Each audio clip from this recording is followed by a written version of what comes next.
So after the topic of molar conductance and the equivalent conductance, we are on the next topic, that is infinite dilution, which is also known as the zero concentration. So first we understand that what is the term mean. So if we go for the simply meaning of the infinite, it means there is no end. But in case of the infinite dilution, it is not like that. We will take an example to understand it better. Okay. Suppose we have a solution.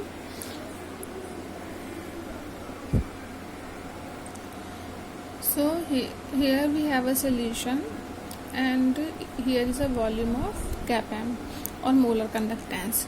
So we know that as we start to dilute the solution, the value of molar conductance increases. So what happens? Suppose we have initially 2 ml of solution, and at this volume the value of this Km is suppose 0.22. okay, then when we increase the volume, then its value become 0.23.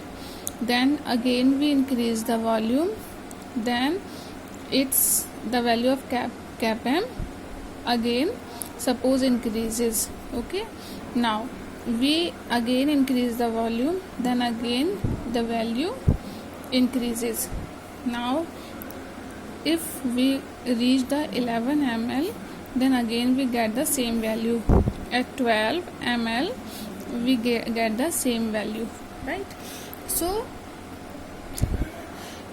initially the value of the Km was, or molar conductance was, gradually increasing, but here is a point comes where its value become constant. Okay, so the point at which the conductance of the solution become constant, that point will call the infinite dilution, because at this point and at this point of dilution, saturation point has been reached, so the value of Km is not increasing further, so it become constant now, so it is called infinite dilution.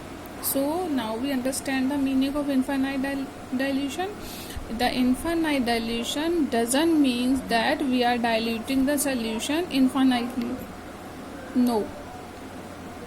The point where the conductance become constant or saturated point is reached, it is known as the infinite dilution. Okay. Now we will go for the terms, that is molar conductance at infinite dilution. Now we know the meaning of infinite dilution. Now we will understand the molar conductance. Okay, so the first case is molar conductance at zero concentration. Second, limiting molar conductance. Molar conductance limiting means the point where the conductance become constant, so it is naturally limit. Now molar conductance is zero concentration, that we know that infinite dilution is known as the zero concentration. Now we will take the first case of strong electrolyte. So in the case of strong electrolytes, the degree of dissociation alpha is 100%, because all the ions molecules present in the solution dissociate as ions, and alpha value of alpha is become 1.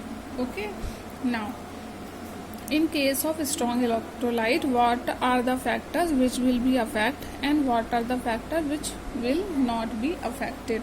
So when dilution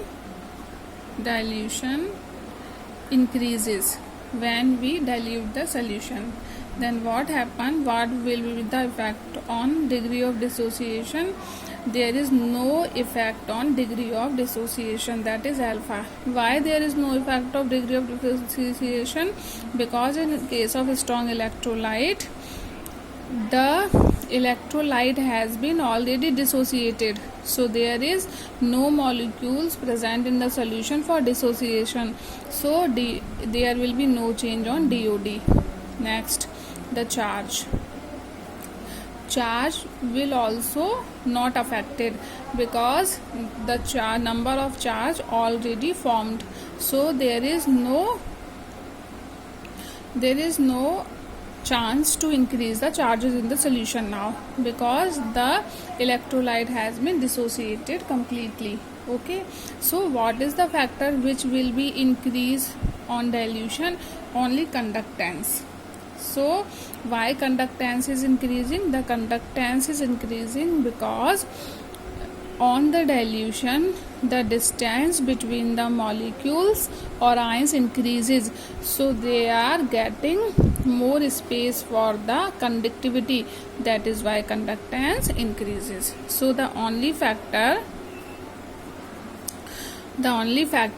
which will increase is conductance. Okay, there will be no effect on DOD in case of a strong electrolyte. There will be no change on charge in case of a strong electrolyte. Only there will be increment in the conductance because mobility of ions in the solution will increases. That is why as a result the conductance of the solution also increases. Okay, now we will see the graph in case of a strong electrolyte. So the graph is drawn between the concentration as it is taken as root C, okay, and the CAPM, that is molar conductance. So we have two axes here, on y axis and x axis. On y axis we have CAPM naught, it is CAPM naught. Okay, because we are doing the graph at zero concentration, and here we are having concentration which is in root now. Suppose at this point, okay, at this point the conductance of the solution is on this concentration. Now as we dilute the solution, the molar conductance increases gradually. It is increases, and where does it stops? It will stop where it will cut this line, and if it is stopped here, it means what? It is a saturation point.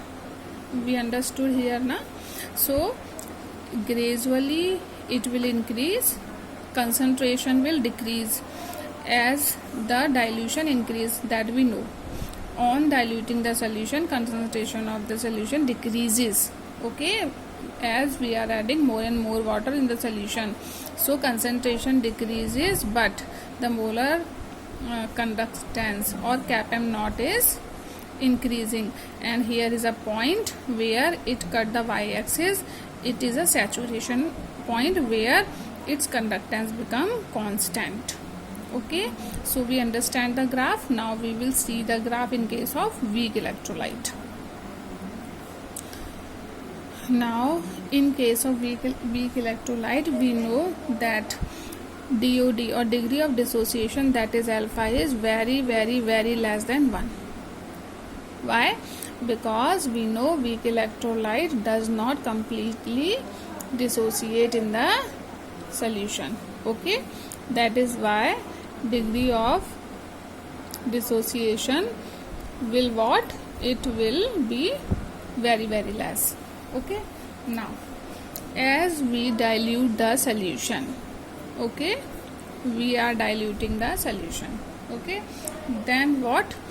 The ions in the solution will increase, okay, as they are getting more area for dissociation, and degree of dissociation will also increase because DOD is increasing. That is why ions are also increasing, because weak electrolyte does not ionize yet completely. There is a chance to dissociate the weak electrolyte. Okay, now what will happen if ions increase, degree of dissociation increase? It means charge in the solution also increasing, and conductivity or conductance increasing. Now in case of the strong electrolyte, only one factor was increasing, that was conductance, but here two factors are increasing, that is charge of the solution increasing as well as the conductance of the solution increases. So when we plot a graph between two factors, okay, here as concentration we are taking as root, and here we are taking cap m naught, sorry, it is like this, cap m naught. Okay, then what will happen, as the concentration decreases on dilution, then the conductance increases, and it increases gradually or fast, right? So it become parallel to the y-axis at some point. Now there is no end of this line, as we see, because there is a chance of dissociation of the ions, and as two factors are increasing on dilution, that is conductance of the solution is increasing and the charge in the solution are also increases, so the value of cap m is increasing. So as the concentration decreases, the value of cap m naught is also increasing. So to understand this graph or relation better, we use a law, and that law is called what? That law is called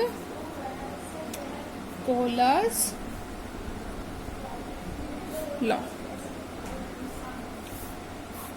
Okay, so now we will understand that what is Euler's law. Till you revise the topics which we did in the video, and these all are important topics, and please do not skip any topic which is given in the NCERT. First you cover full NCERT, then after go for any side book. Please follow my suggestion, and please do practice and start revising. Okay, now only one or two topic is left in this unit, and after completing this unit we will start the next unit, that is chemical kinetics. Okay, so thank you.